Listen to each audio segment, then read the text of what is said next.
kur jūs susipažinsit su savo būsimu partneriu. Ši korta parodys, kad jūs būsite labai ieškantis tikros meilės. Žmonės, kurie norės rasti savo antrąją pusę.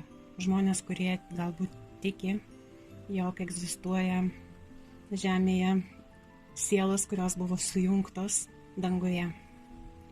Pažiūrėkime, kurgi jūs susitiksit.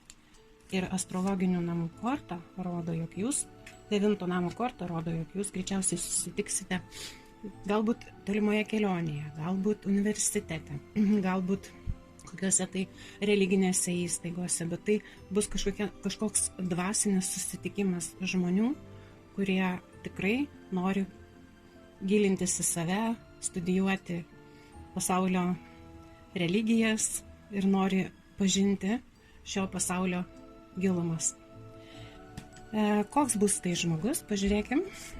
Ir tai bus žmogus, kuris ateis jums likimo iš tikrųjų kviečiamas dėl to, kad šitoje kaladėje įsimylėjėlių korta tai yra žmogus, kuris iš tikrųjų skirtas jums, jūsų partnerystei.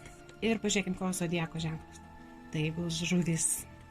Tai yra be galo mylinti žmonės, tai žmonės, kurie pasineria į meilę taip giliai, kad paskui jiem net sunku iš jos išbristi, labai svarbu nepakliūti į priklausomybę. Taigi,